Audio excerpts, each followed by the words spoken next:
could include backyard gardens, community gardens, food hubs, CSAs, community supported agriculture, etc. And we create a food systems booklet, community food systems booklet that's available for free online at the Iowa State Extension store.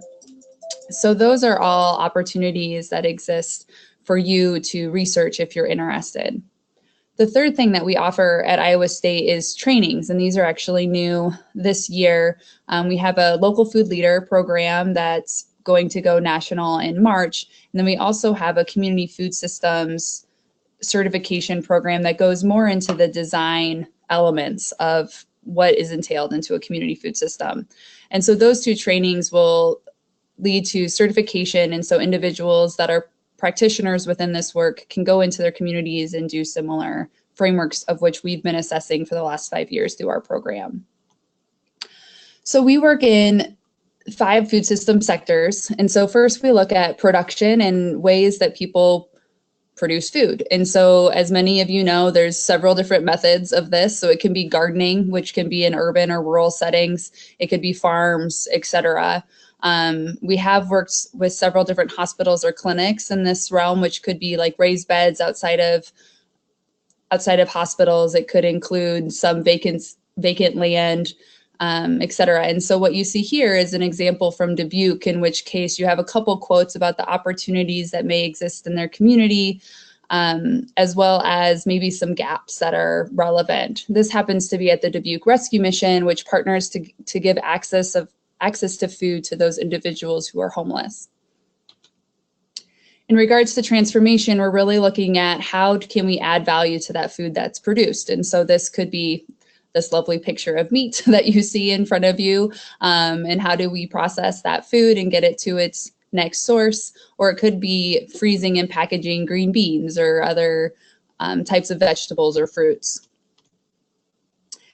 The next step that we look at is how it's distributed to our market. So this could be aggregating to a hospital for local food procurement. It could be going to a grocery store, et cetera. But we're really trying to understand the circulation patterns around that aggregation.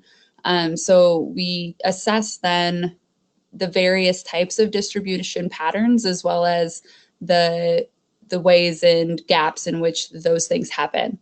So as you can see, this could be included in direct sales. So if people are accessing food on farm, it could be wholesale, where there is a distributor like Lafredo that's taking things from one location to another, institutional or even retail sales. The next, we look at consumption. So this is really where we get more into equity of access to food. So are people accessing food at food banks and food pantries? Are they accessing them in congregational settings, or is it restaurants, grocery stores, et cetera? Where are we buying and eating our food?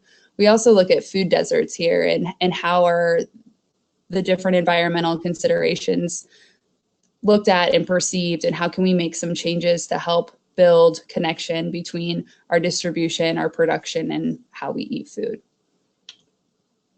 Last, we also look at resource management. So in this case, this example is of a group that's making food that they will donate to a homeless shelter. However, we also try to understand donation programs and things like that as well, or even composting and energy use. We work a lot with understanding donation opportunities from large events, et cetera, and how we can best use our food to its highest purpose. So now that we know a little, the very basics of the food system, we're trying to also understand how does it impact our community. So we also assess then the economic impact of these various food system sectors. And this is an example of the way that this may happen. So it could be that, you know, we're building more producers, or we're increasing retail sales, et cetera. Policy we also look at, so we don't delve as much into this within our program, but there are several different ways that communities can create new policies, whether it be at the city, state, or federal level. We work a lot with policy councils that are strictly mandated to help develop new policies for their communities in regards to having access to better foods or creating more opportunities. I think Gwen and others on this panel can also talk a little bit about how hospitals utilize policies in different programs within their wheelhouse in order to make these changes. So education is obviously critical to this work and really trying to understand, what is a food system, but also where does our food come from? So this is a really great picture of, the kids, families, adults trying to assess what is good for us to eat and how do we understand what is healthy. And I think that question has become a lot more inherent to our world today. Social equity, we work a lot with in terms of understanding how do we create equitable access to goods, services, property. So that may be one, having a fresh apple to eat, but it could also be having access to property because someone wants to farm. And so how do we assess those opportunities and create equitable ways of establishing those things? Wellness, which is why we're here today. So we are trying to figure out and assess then local food's impact on wellness for both our communities as well as individuals.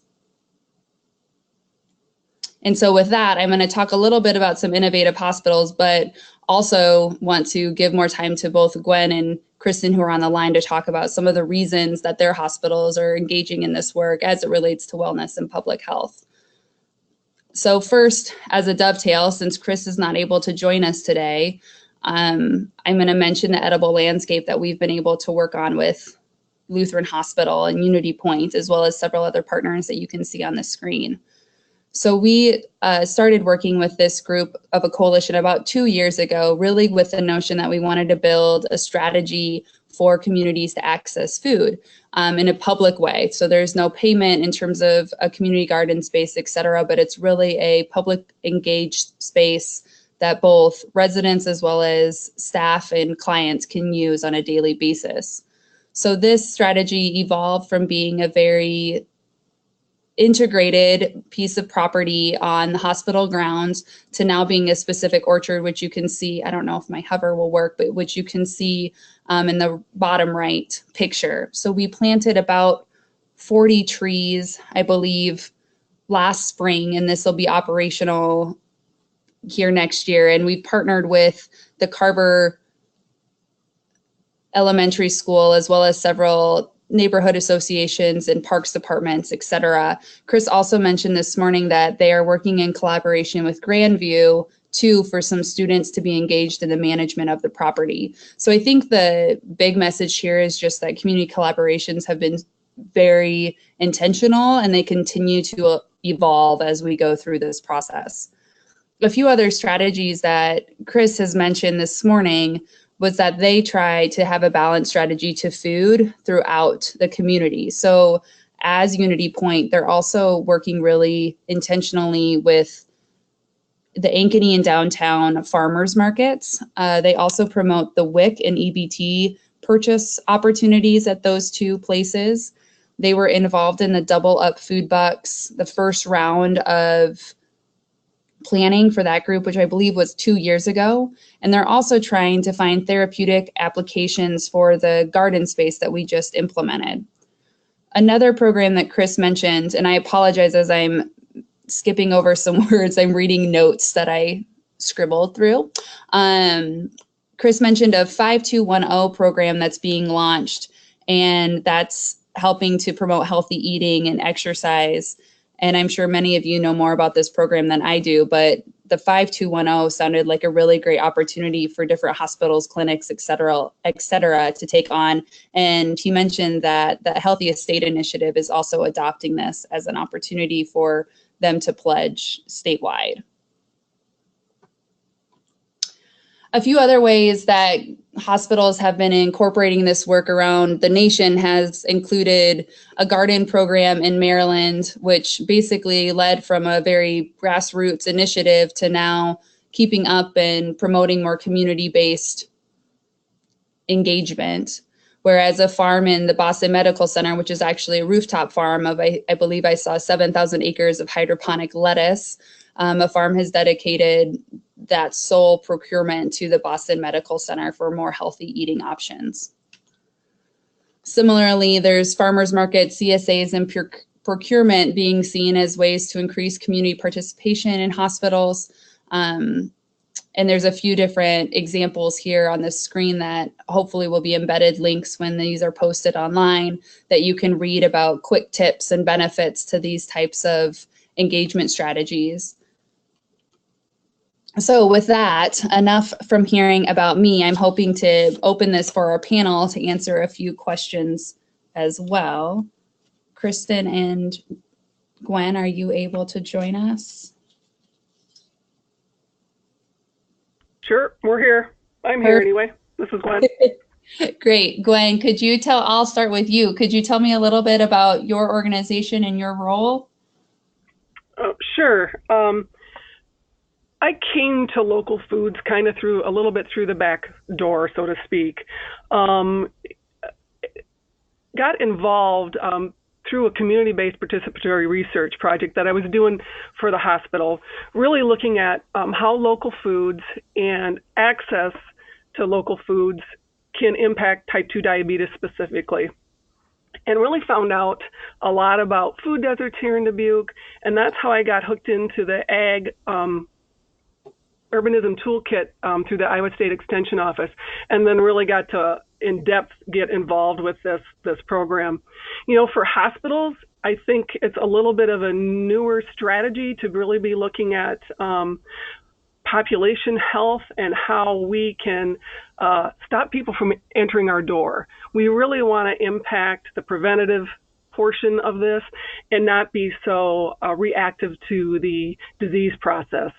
So that's kind of where we're coming from here. Again, it's new for us, and really hooking up with Iowa State Extension has really been very beneficial and helpful because of the amount of research and things that they already have in place.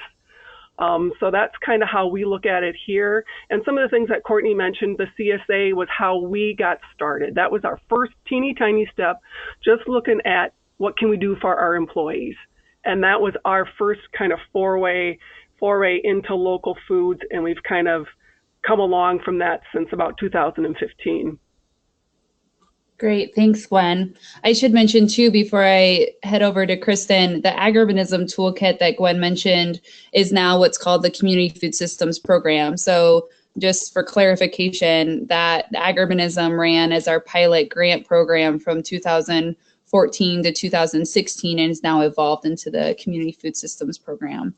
But thanks so much, Gwen. Kristen, could you tell us a little bit more about your organization and your role? Yes, can you hear me? Sure can. Make sure I'm unmuted. Yep. Okay, good. Yeah, so I work for CHI Health Mercy, Council Bluffs. We're a community-based hospital here on the southwest side of the state.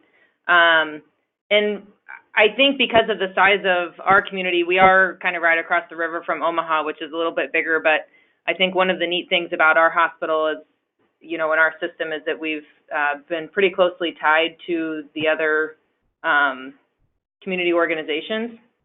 So several years ago, Mercy was instrumental in starting a group called Live Well Council Bluffs. And the focus of that group was really on active living, healthy eating, and beautification. And a lot of what sparked it was the county health rankings. Pottawatomie County, which is the county we reside in, really is kind of bottom 10 on the county health rankings, which was really alarming to a lot of the leaders in this community. So there was a lot of great participation from all the different sectors, business and schools and healthcare, nonprofits, that kind of came together and said that we needed to do something about it. So that's sort of where the start of kind of building our community capacity to address some of these health needs came up. And the reason, I mean, I think the primary health need that they're trying to address is really obesity. So there's a lot of chronic diseases that pop up on our health needs assessment every year. But at the root of a lot of those, if we can address the obesity issue, we can impact a lot of those chronic diseases. And then when you start looking at, well, how do you impact obesity? It's the two things they selected to work on, which is being active and eating healthy. And eating healthy may be even the most impactful to that scenario. So those are the areas that we dove into several years ago. But I would say just in the most recent couple of years, we've started trying to be a little bit more active in what that looks like. I think there was a lot of cross promotion when it started to try to just promote the assets in the community and where things were going. And recently we've started trying to take a little bit more active role to try to move that mark a little bit. I don't think that since the nonprofit was formed several years ago that we've really seen the moves that we'd like to in some of our county statistics. So I think there's still a commitment to continue focusing on that, and we think that it's if we can start to address some of the root causes that'll pay off for us the best as far as creating a healthier community. The other thing I guess I'll just say about our community, what shows up on our health needs assessments is that when we look at health disparities, ours are really on income. So we do see kind of poorer health outcomes for those with lower socioeconomic status. So that's been kind of another area that we want to make sure that we're looking at. So Courtney's comments about kind of building that equity is something that we're really focused on as well. Great, thank you. So next question, and I might let you both have to answer it, so I'll let you decide who goes first. How has your organization considered food systems as a contributing factor to public health? You've both kind of alluded to this as, seeing the opportunities for local foods, helping with obesity, or Gwen, I think you mentioned diabetes is where you started. Could you talk a little bit further about how you've seen that work or not work? In agreement with Kristen, our China HIP, also our community health needs assessment, really called out a goal to reduce obesity by 27% by June 30th of 2020, which I think is a pretty big undertaking. And we're really trying to look at how we can not only externally help people out, but also internally. We've got a community benefit grant going on here that the hospital has that we're actually applying for, which we can do as long as we take that outside of our walls, that is going to focus on second graders, where we're going to go to a local community kitchen that has a garden attached and really talk about to kids about where does your food come from? What does it look like to plant a garden? How do you even go about doing that? Bringing them in and doing some cooking classes with them, giving them some take-home stuff, a meal to go home with, and then really looking at the jobs that surround local foods. Why would a nurse be interested in local foods? What does a chef do? What does a farmer do?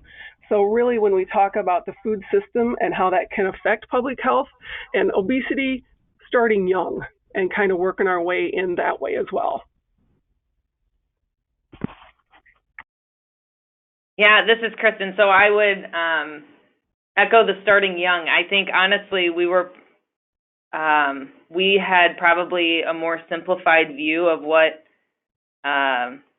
access to food looked like, and considering it more as a food system has really been pretty new, I think, in understanding all the different factors that contribute to that. And actually, that's sort of what prompted me to reach out to Courtney as well, with seeing some of the work that they've been doing across the state, and I think wanting to bring a lot of those learnings here to our community. And part of that is going to be helping folks understand each of the different factors and elements of the food system and what even that defined looks like. So I think we have a lot of work to do in making this connection a little bit more solid. I think that it's undisputed that healthy food and eating healthy, impacts personal health and then the overall health of the community. But taking more of a macro look at the food system, I think we still have more work to do here in our community. Thank you. I might just add a comment from Chris too, just thinking about how, like you both said, the systems-wide approach in trying to be intentional about touching these different areas. And I think by looking at some of the comments that he made about Unity Point in regards to, helping fund or support through funding the farmers markets or double up food bucks campaign, while then also really being the initiator of this garden, and then also the therapeutic applications or the 5210 programs, that almost touches a few different of the food system sectors, if you will, from production to distribution in terms of accessing food and consumption patterns. And so really having various different ways of incorporating into that system, which I think would be super challenging. And then also on the community side of things, everyone's mentioned wellness and equity, but even thinking about the jobs, like you said, Gwen, I think is so interesting. And I'm excited to hear what you guys find out about where that falls into play, because they are so inherent to one another. Next question. Could you describe a success, whether that be a project or a partnership that you have within the food systems work?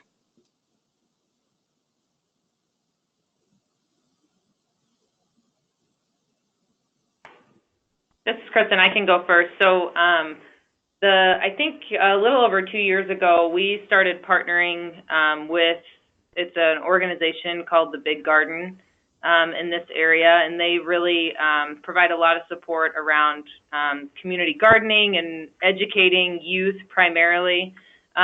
So we had reached out to them because we do have, with the nonprofit that we helped start, they're now called the 712 Initiative, and they have a 90-bed community garden that actually is located in maybe one of the more underserved areas in our community.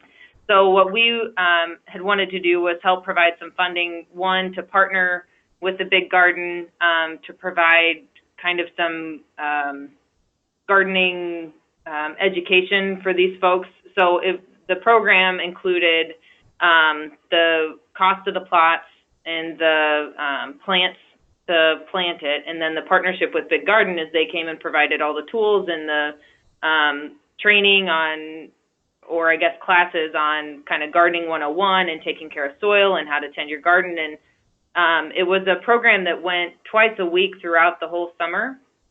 So it was really neat to see. It was really geared toward family gardening, so having everyone kind of in the family, including kids, kind of come and help learn how to garden, with the idea that they would learn skills for how to do that, but then also if they wanted to start a garden at their home and kind of extend out, maybe what their access to foods could be, and preservation skills and different topics. So it was really robust. It was kind of an amazing curriculum.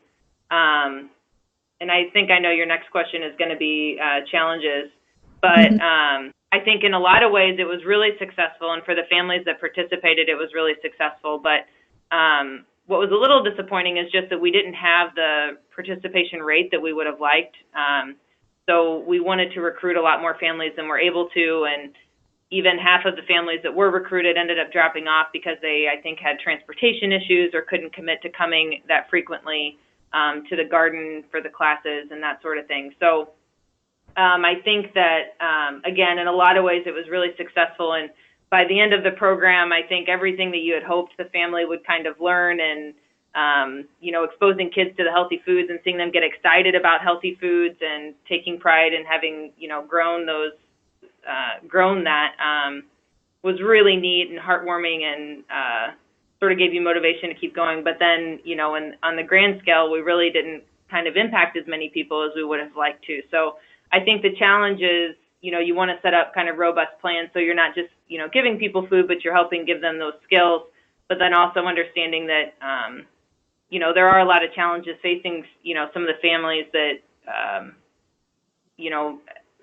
whether it's transportation or maybe they're working several jobs, that they can't necessarily commit to something like that, raising families. So it's trying to find a balance there. And I'm not sure we struck it yet. We sort of revamped the program this past year so that it was more of kind of a open educational forum. Let's see, I think a few times a month where it was open to the public. We invited people in. They were held at the gardens, kind of, again, trying to teach them the same things, but maybe not as focused on just, certain families. So that's sort of, been, again, successful in some ways and unsuccessful in others. So I think we'll kind of keep trying until we strike the right equation. But I think the partnership itself has been really great, and bringing their expertise to our community has been wonderful. Thank you. I think probably for us, our biggest, that I would call success, is just the collaboration and being able to be a part of the local foods, being a part of the, I'm going to call it the ag-urbanism, and I apologize, but being able to be a part of that in the farm to institution team, we were able to be a part of the local foods month in September. So really got to see a lot of what's going on out there to use as resources. We are here sitting in the tri-states. We're right across the river from Wisconsin and Illinois, and there's a tri-state food summit that goes on each February, which really is a good place to network and find out what's going on and really figure out, hey, if this person is doing that, that really works really, really well. What pieces can we pick up from there, bring to our institution, and try and fit into what we're doing?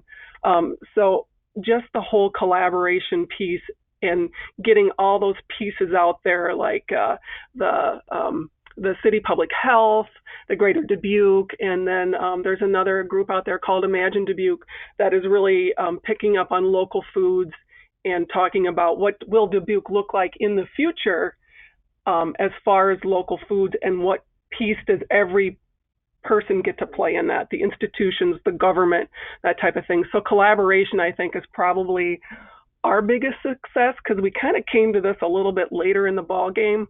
But Kristen, your program sounds awesome. I'd love to hear more about that offline. Yeah. Yeah, great. Thank you. I might mention, a little bit. Thanks, Gwen. You set me up for having some additional comments.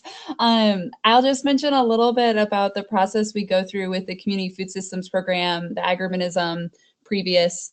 We get to work with communities to establish coalitions. And in Dubuque, we've been working there for almost 3 years, and their coalition is called Dubuque Eats Well, of which one of the priority projects is the Farm to Institution group that Gwen mentioned.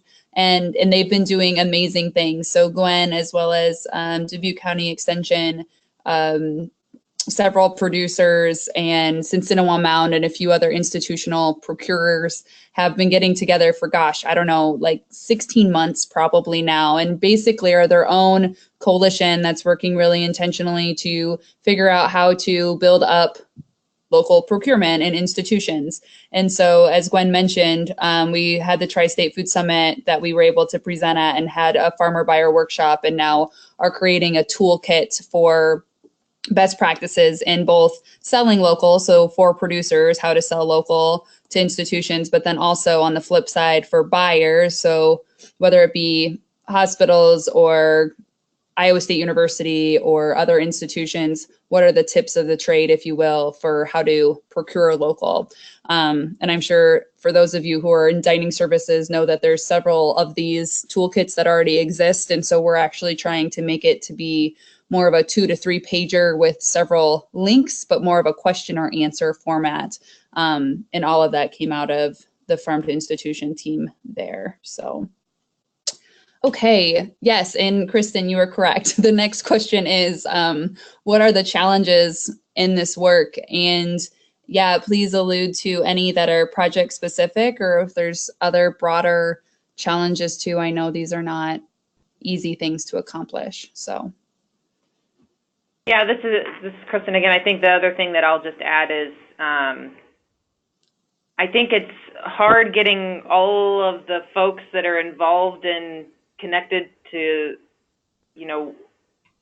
work around food and food access and healthy eating and all of that to make all those connections work, because I think what we continue to find is there's a lot of really great programs going on or concepts, but it's not either well known, or if it were more well known, I think they would be more successful and more sustainable. But I think what ends up seeming to happen a lot is there's some programs that sort of get started up, and it's great, and I think something that the community has asked for in one way or another. But I think that there's still a communication challenge, or maybe it's a marketing challenge, I'm not sure, as it relates to getting out what some of the opportunities are in this area and how to connect people to those programs that are really helpful and would be potentially life-changing. So I think that's the other thing that I would add about one of the additional challenges. I would agree with Kristen. I think sometimes when you're working kind of outside the walls of the hospital, you have to have not necessarily good reason, that might not be the right word, but you have to show that you're making an impact. So you kind of have to prove your worth as to why you're doing those things. And so that can be a bit of a struggle sometimes. But again, the communication, there's a lot of great things going on, but there's not really one repository for that, for where we can all find out where it is. We're working towards that. And then how does the government fit into that? What piece does the city government play and the county government around local foods? So that, I would say, would probably be the challenges, because we all come to the table wanting certain things. So how do we make that all fit in? Yeah, I think that's been one of our challenges too is, well, one, the communication, but probably also just figuring out the indicators that we need to be evaluating throughout the process to be able to show that impact. Realizing that what we're trying to change is something that's really long-term and systemic. And so we don't always have those metrics, 2 years down the road. So how can we continue to share that message and keep people engaged? So I'm going to ask a question that is not on the list that I sent you, but so you've mentioned a lot of the wellness pieces, and so I'm assuming that might be an indicator that we could better track in some of this work to show the impact we're having. Are there other indicators or things that we could be, I'm saying we, like I'm involved in all of this, but that groups could track to help share that message? Gwen, to your point about why can we stay involved, or why this work is important? I was kind of thinking about this because here in Dubuque, the Y is doing the diabetes prevention program from the CDC, and our big sister group, the Trinity Health Systems, has received some grant money from there. So is there a way to really get involved in programs that are already out there and somehow, or not necessarily somehow, use some of their metrics, going off the health and wellness thing? Is it a matter of fitting into those programs and saying, all right, height, weight, waist, blood pressure, lab work, let's get this done at the beginning and the end, and can we see, does eating healthy, being a part of a certain program that encourages that, does that make a difference? So that would be a way to quantify or qualify why people are involved in local foods. And I guess I don't have a whole lot maybe of value to add here, because I don't know that we've figured out other really strong ways to connect that, especially on a short-term basis. I think we look at some of the longer-term metrics, and we hope that over the course of 3 years, we're going to be able to move some of the metrics that we've selected from our health needs assessment to track. But again, that's a report we do every 3 years. So I don't know that we haven't found a really great way to do that. I think there's, at least here, there's just pretty good consensus that we know that there's a strong connection between healthy eating and your weight. And then, of course, in order to eat healthy, you need to have access to be able to do that, whether, the access is limited by transportation income or, just having it readily available in your geography. So I think that kind of continues to make it relevant work for us, but it would be great if there were kind of some stronger metrics that sort of help tell the story. Great. Thank you.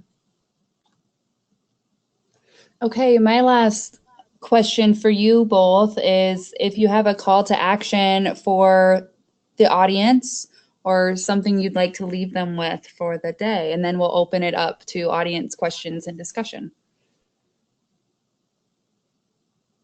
I think I would just encourage folks, and I guess I don't know if the audience is largely working in public health or if you work in the private sector with hospitals, but if you're in public health, I would encourage you to reach out to your hospital systems or your private healthcare providers to understand kind of where they're at in their work with health needs assessments or what they've picked for their priorities with improving public health, because I think more than ever, the private and public sector are starting to get on the same page in terms of priorities, and private sector has to be more involved in population health, and the experts are all in the public health sector. So I think there's a really ripe opportunity for partnership.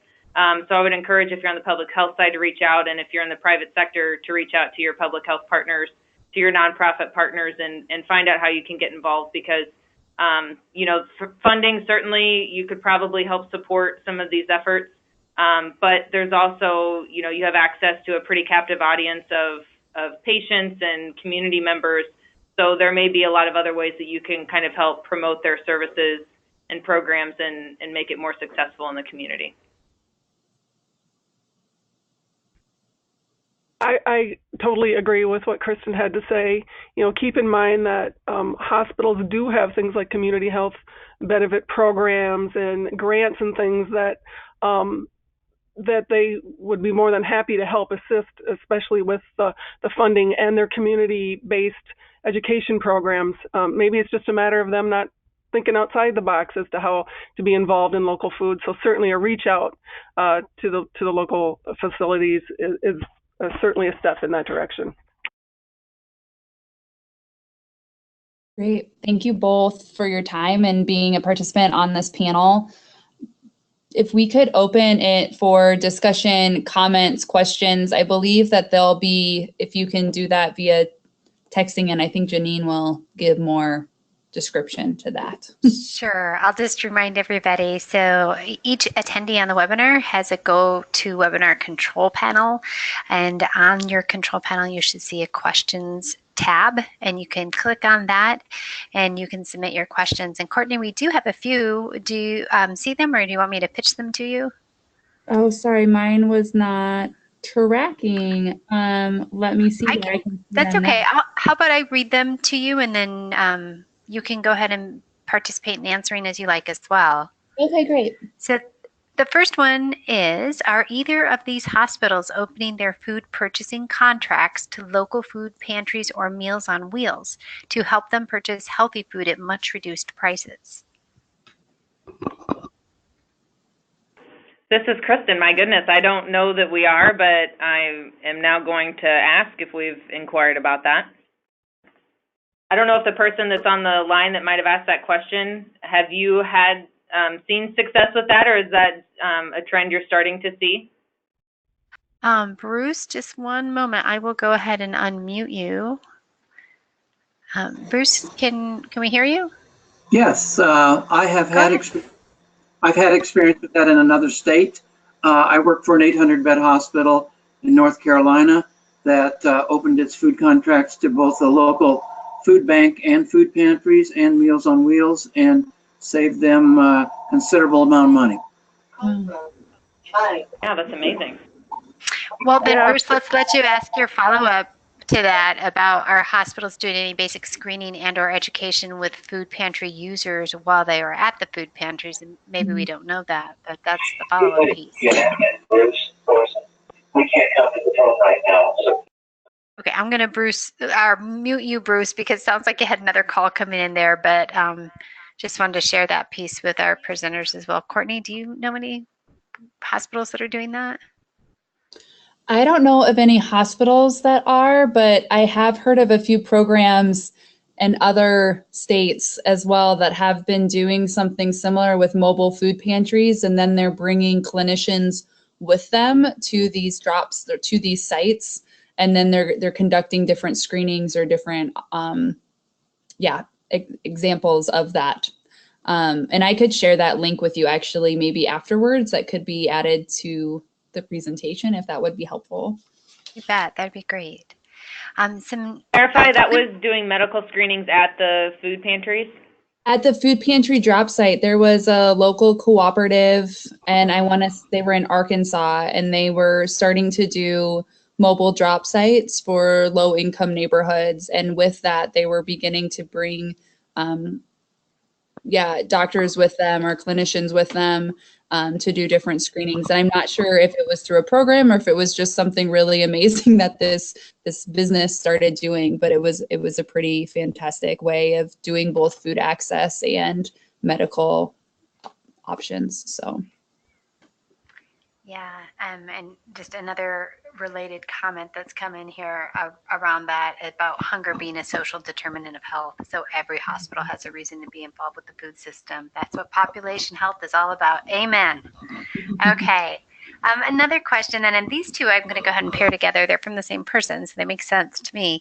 Have any of any of our panelists, or Courtney, if you know of others, have any of them collaborated with the Master Gardener programs in their areas? And then a follow-up piece to that is that Master Gardeners have a tracking program that produces dollar value of volunteer efforts. Yeah.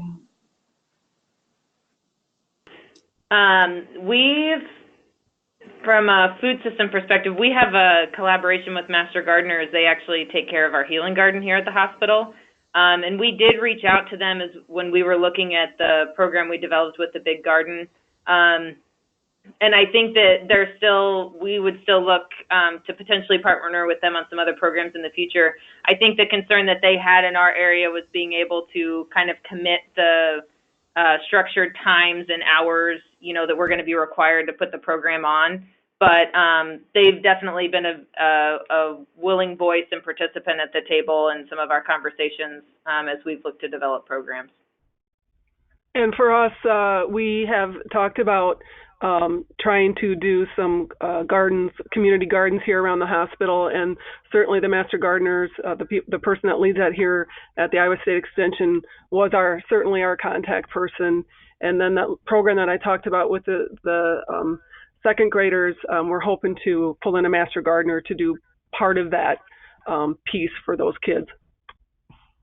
Yeah, and I guess I would just mention that we do as well with our program, depending on different communities that we're working in. But the Master Gardeners program, as I'm sure this person knows from the question, has the School Garden 101 curriculum and has several different curriculums that they do. They also have a really fantastic grant program out right now that communities can set up groups that work together and they can receive funding for a specific type of project. And so I think it's, as soon as I say this, I'll be wrong though, but I believe it's up to $5,000.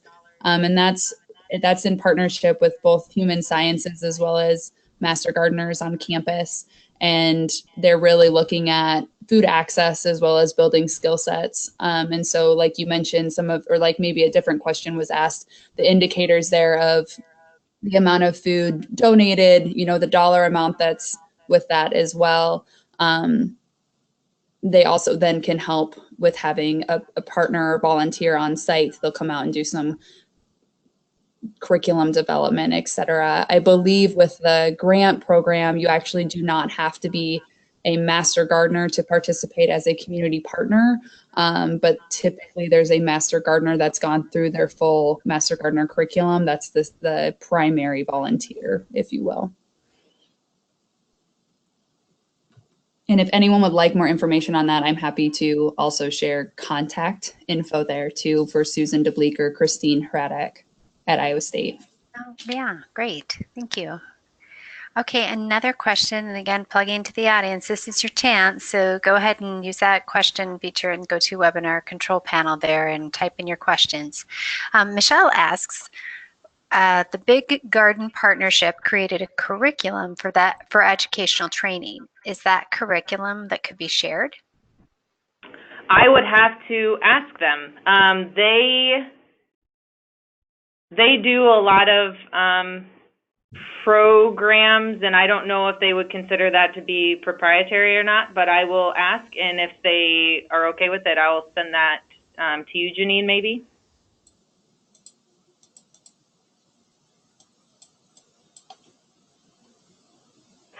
Yes, I'm sorry, I muted myself. Absolutely, please. Yeah, we'll collect as Courtney or Gwen or Kristen, as you're answering, you're thinking of other resources, we can get those compiled and make those available to attendees of the webinar in addition to the recording. Absolutely, thank you. Another question. Well, we might have covered this, but this is maybe another component about the food banks. So the question is, again, are hospitals collaborating with the 4 food banks in Iowa? They have hundreds of organizations that deal with food insecurity daily and are a great avenue to reaching those people. I think the piece that's maybe unique and this phrasing of the question is about people who are ER frequent flyers and often readmission candidates. So is that a slightly different angle, or are we still where we were with that one? Can you Good repeat idea. the first? We'll look into it. Yeah. Okay. Our hospitals collaborating with the 4 food banks in Iowa. They have hundreds of organizations that deal with food insecurity daily and are a great avenue to reaching those people who are the ER frequent flyers and often readmission candidates. Yeah, so I guess I would, I'm maybe a little less intimately involved in some of that work, but I do know that we have health coaches in some of our clinics, and they do look at some of those patients that are frequently returning to the emergency department or being hospitalized to kind of understand maybe what's going on kind of in the rest of their world. More than likely, they do have other environmental factors impacting their health, and so that's really their role as a partner with their provider is to understand that and help connect them to resources. So I do know that they work closely. If they identified food insecurity as an issue, they're working with our local resources. But I don't know that I can comment specifically on what that looks like for any one of those food banks. That would kind of be the same here. We do have the health coaches that specifically reach out to folks that are readmitted or have frequent use of the ER. We also have a social worker in the ER. As to whether or not she is connected to the food hubs and food banks, I honestly don't know that, but certainly a good resource and worth trying to find out and assist that connection. Okay, Courtney, anything for you to add there? No, I think I basically ditto. All I was going to mention is we've worked with several food banks and food pantries. So kind of on the opposite side of the question, like connecting food banks and food pantries to hospitals, I guess I would just echo that your comment is valid and that finding ways of connecting those groups sounds very helpful in this work, especially when trying to deal with hunger and that being the biggest, the social determinant of health. So anyways, I agree. Yeah. Will do my best to also help try to build those bridges. So. And I mean, I need to put in a plug for public health here and say that is the role. I mean, in terms of bridging the gap in the community, that's what our public health departments are so positioned to do. So they are an excellent partner to hospitals in that regard.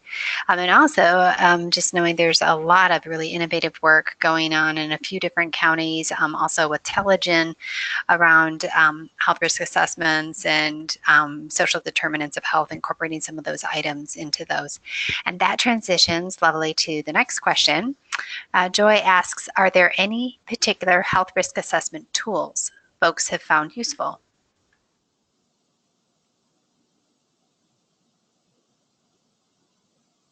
Are you talking about a tool to create like your implementation plan or in conducting one in the first place?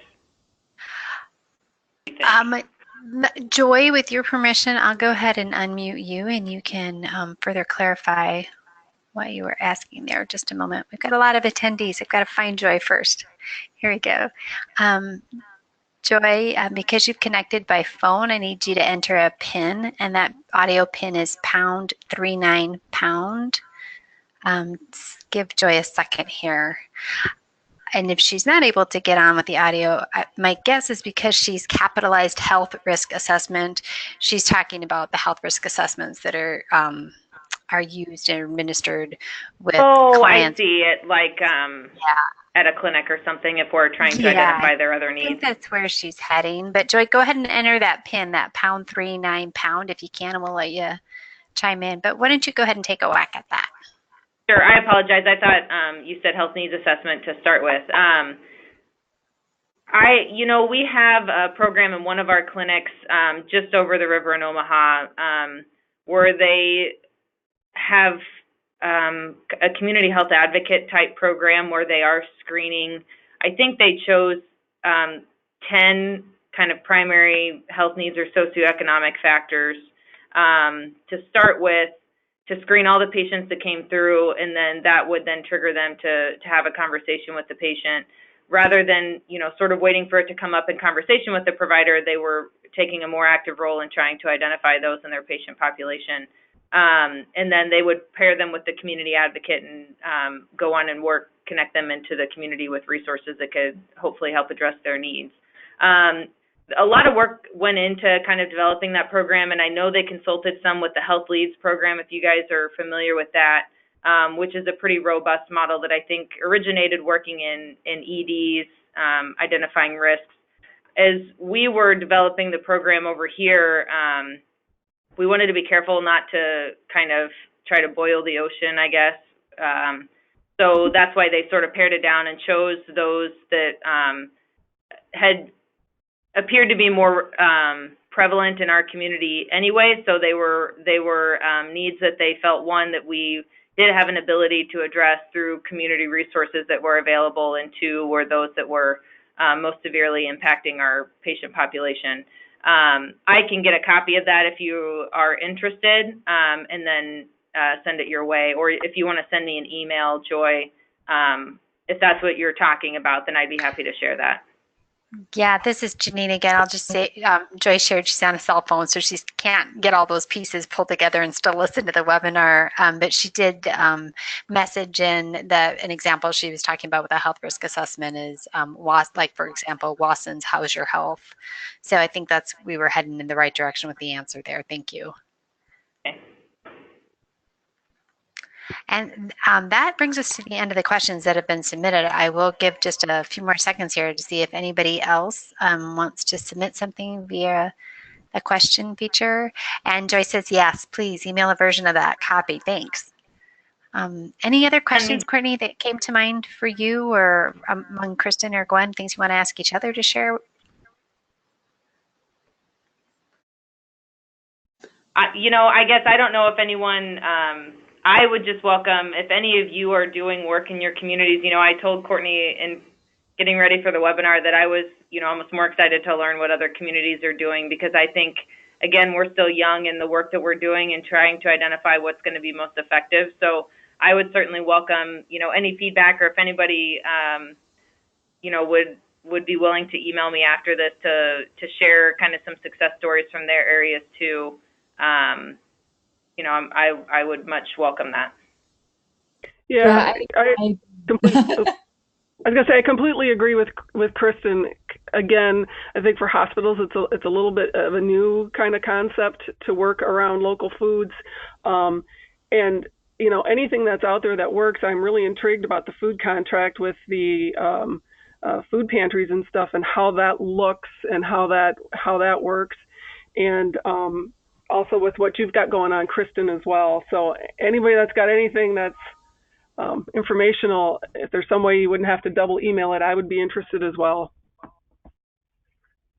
Yeah, and this is Courtney. I guess I would just echo, I love learning about new ways to collaborate, or just learning different things. I've learned a lot today just in terms of language and the different ways we describe things. So if anyone's interested in having a follow-up conversation, I'd love to hear more about what you're up to. I have to put in a gentle plug too. I'm also on the Iowa Rural Health Association board. And so if there's any rural communities, organizations out there too, super interested in also plugging in and hearing what you all are up to in this work, obviously even broader than food in that perspective. So.